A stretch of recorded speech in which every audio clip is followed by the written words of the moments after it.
déjà pourquoi Yamal pourrait se faire virer de la tournée au Japon avec le Barça. Yamal a complètement brillé lors du dernier match de préparation en essayant de balayer un joueur adverse et en manquant de respect à plusieurs de ses partenaires. Il s'est également fait recadrer par l'organisation japonaise pour avoir refusé de prendre des photos en avant-match. Et entre ses touches bancales, dégagement de ballon, marche sur le terrain, Yamal a fait le pire match de toute sa carrière. Ses lunettes qui montrent tout ce que tu n'as pas vu. Et oui, c'était la reprise pour Yamal et le Barça qui s'est imposé 3-1 face au 17 Kobe. Et c'est surtout le comportement de Yamal qui a choqué tout le monde sur ce match. C'est simple, il a perdu tous ses duels face au latéral japonais. Il n'est même pas passé une seule fois du match en se faisant connaître sur toutes ses actions. À chaque fois, c'était pareil, sauf qu'à un moment, il s'est mis à briller, complètement frustré. Il a commencé à jouer les touches n'importe comment, à dégager dans le ballon, envoyer des centres sur le gardien adverse, ou alors il jouait carrément à contre-sens tout en marchant. Plusieurs de ses coéquipiers ont même fini par recadrer, tout comme son coach. Le Barça pourrait le sanctionner également à cause de l'avant-match. Il n'a pas laissé le temps de faire la traditionnelle photo, puisqu'il a été le premier à s'en aller et s'est tout de suite fait recadrer par l'organisation japonaise pour qu'il puisse refaire la photo. Bref, un début de saison pas au top.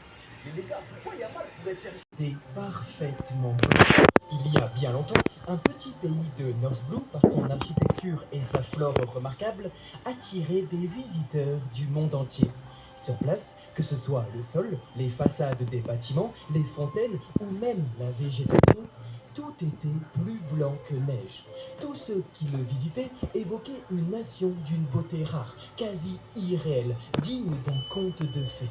Ce pays, c'était Flévence, et la poussière d'étoiles qui le recouvrait était en réalité un type bien particulier de plomb.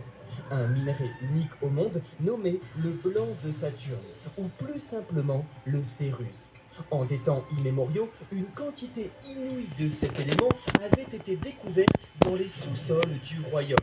En faisant commerce, Flévence devint ainsi l'un des États les plus riches au monde. Seulement, du rêve au cauchemar, il n'y a qu'un pas, et le paradis de Flévence s'apprêtait petit à petit à devenir un enfer. En effet, il y a environ 100 ans, la famille royale fit une terrible découverte. Cet or blanc, depuis toujours, était en réalité mortel pour l'homme. Après des analyses gouvernementales, les dignitaires du pays apprirent que le blanc de Saturne contenait en lui une toxine pouvant causer une maladie grave, le saturnisme blanc.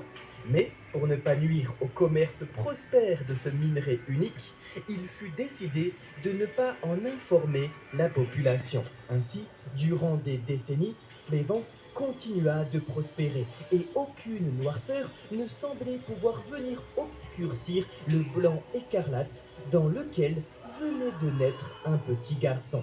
Nous sommes il y a 26 ans et au milieu de l'opulence, ouvrez les yeux pour la